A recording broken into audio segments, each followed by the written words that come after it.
Namaskar, Missniecytv, and I'm here to do a review for Zatima Season 4, Episode 12. The episode picks up and Charles and Angela are getting down to business exactly how I thought they would be. Angela was definitely attracted to him when she saw him at Zach and Fatima's house. As Angela and Charles are having a good time getting down to business over at Zach and Fatima are struggling to get down to business because Zach has more than wood and Fatima's belly's in the way, so they're struggling. And Fatima's like, I really don't want to do it anyway because Connie's downstairs. Connie's like, I heard y'all anyway, but I could put my headphones on if y'all need more time. Some time passes and Fatima comes downstairs and she sees a mess in her kitchen, and it turns out that Connie was just trying to make breakfast for them as a thank you for helping her last night with her throwing up and everything. Connie's like, I knew it was a lot, and Fatima's like, it's not a lot for family. Connie's like, you mean that? Fatima's like, yeah. Fatima's like, I appreciate you trying to make breakfast and all, but seeing what happened to your last apartment, I don't trust you in the kitchen. So Connie just grabs her bowl of cereal. Fatima asks Connie, did she lose everything in the fire? And Connie's like, no, I really didn't have much anyway, but I did lose the most important thing, my children. That's when Fatima asked her, does she have the CPS order? And Connie looks in her bag of stuff, and Fatima's like, well, I'm gonna get you a suitcase and some more file folders. Connie's like, yeah. It's a lot. So they go over the CPS order, and Fatima basically tells her that she has a good chance of winning since she's not an addict, she's never abused her kids or anything like that. She just has circumstances of illness. As Fatima's reading the order, she finds out that Connie has an emergency hearing that morning. So Connie's like, I didn't know that. I wasn't reading it. Connie, you're supposed to read it as soon as they give it to you. And Connie's like, do you think the court-appointed lawyer will fight for me? Fatima's like, well, not really, because they all just try to get their cases done and over with. They don't really care that much. And she's like, well, me and Zach will get you one. Connie's like, don't do that.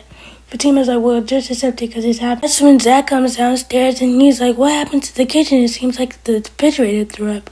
And Fatima's like, well, Connie just tried to make breakfast. Zach is like, so you did all this for some cereal? Then Fatima tells him everything that's going on with Connie and how she needs a lawyer and she has an emergency. Zach is basically like, yeah, we'll do anything that we can do. Zach is like, aren't you supposed to be resting though?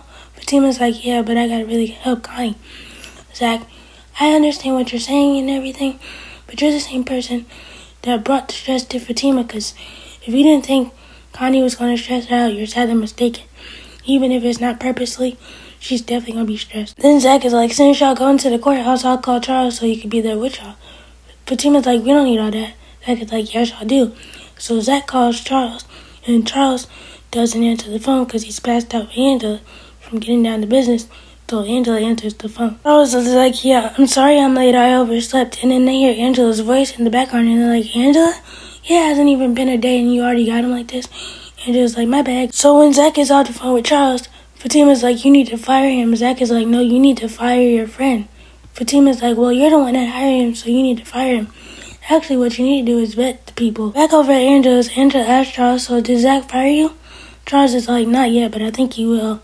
Angela's like, my bad. Charles basically says something along the lines of, it's alright, because you were worth it.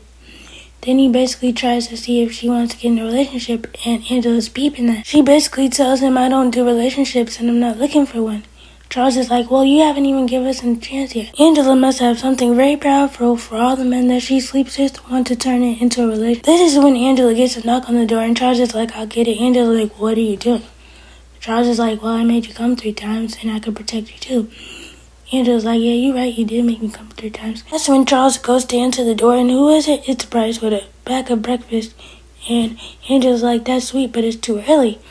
Bryce is all in his feelings because he sees Charles, and they have a whole back and forth, and Angela tells Charles to leave because he's about to get fired anyway, so go save his job. Charles leaves, and Angela and Bryce have a conversation, and Bryce is all mad because Charles was there, and he basically tells Angela that he needs to be friends with her, and he can't basically be without her, and he sees her as his wife, and Angela's like, wait, you mean that? Bryce is like, yeah, is that what you want to hear, basically? Angela's like, well, I don't want to be with you, and I don't want to be in a relationship. Bryce is delusional, he can't take no for an answer, but then Angela somehow eventually gives in. I don't understand why, because she must feel bad for the way. He tells him that they could be friends again, but they have to have boundaries, because Bryce is known for violating boundaries and trust. Bryce just needs to honestly move on, because I don't think Angela's interested in him at all. And Bryce can't accept no for an answer, because he's used to having everything that he wants. Bryce and Angela has tried this friendship thing too many times, and The only reason that Bryce wants to stay friends with her is because he feels like if he does something for Angela, it's an inkling that she'll get back with him. I don't think Angela's trying to do it on purpose, but she needs to realize that she's playing with Bryce's feelings the more she keeps him around and asks him to do stuff and asks him to be friends, because he'll turn that into something else when it's strictly platonic. Bryce basically tells her that it's okay and that they could be friends and tell her to keep the breakfast, and he leaves. I don't think this will be the last we're seeing of Charles either, especially when it comes to Angela. I think he's going to try to win her over. Do I think it's going to work? Maybe for a little bit. Do I think it's going to be a long-term thing? Angela doesn't know what it's like to be in love, even if she tried. I know she said that she was in love with Bryce, but I don't think that was love. I think that was actual lust. Do I think Angela will eventually find someone that will love her? Yeah. Some time passes and it's time for Connie's court case for the CPS hearing. Zatima lets it be known that the CPS worker came up there with no warrant and no request for access, and the CPS worker is like, well, there was nothing to access because the house was burnt down. The judge is like, well, you were supposed to still follow protocol. The CPS worker was like, I think our kids are being neglected.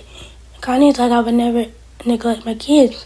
The CPS worker is like, well, we found your kids wandering out. She was like, that's part of the reason we took your kids outside of the house fire. Connie's like, well, the house fire was an accident. I fell asleep after chemo and that's how the house caught on fire. CPS worker's like, we'll find out the truth when we interview the kids. And Connie tells Fatima that she didn't give them permission to do so. That's when Fatima tells them, well, there will need to be counsel present when the kids are interviewed. The CPS worker is like, well, I think Connie needs to have supervised visitation. And Connie's like, what? I would never do anything to hurt my kids. Seeing that they suspect neglect, that's why they're asking for supervised visitation. It's not because they think that you would abuse your kids or anything. It's to neglect.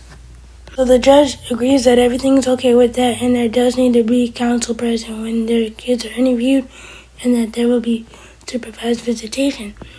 And I just think that the CPS worker has it out for Connie, because Connie's not up to the CPS lady standards. She's the type of person that will look down on people just because they don't have the same type of money that she. Oh, the judge asked Connie, does she have any type of support system? And Fatima's like, well, she has her friends and her family.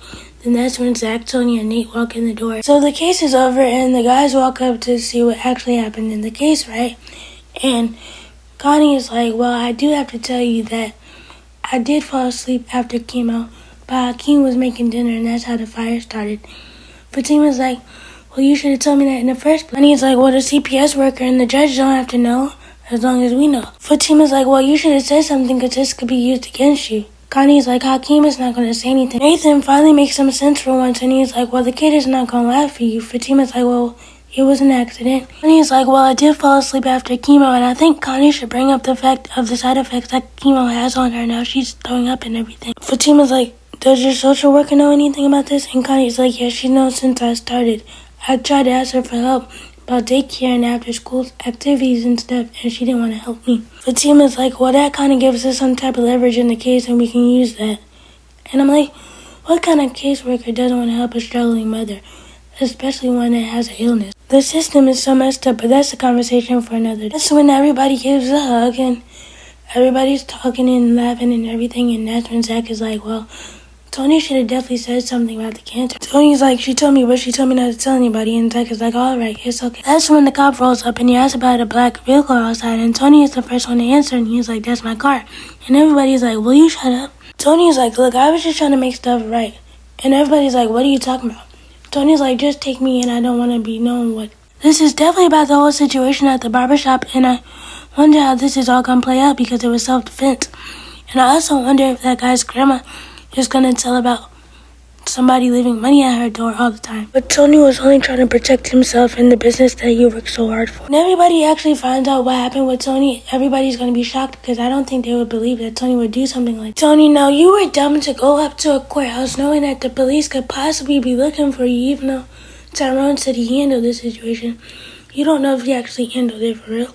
The police could be looking for you, and the first place you think to go is a courthouse, where all the police are. I understand that you were trying to support Connie in her situation, but a courthouse is not the place. Are we going to get a chance to see Tony in jail and see his whole trial with this whole situation and see if he's actually going to be able to plead self-defense? So let me know what you guys think about the episode. Please be sure to like, comment, and subscribe. turn on your bell notifications. Bye.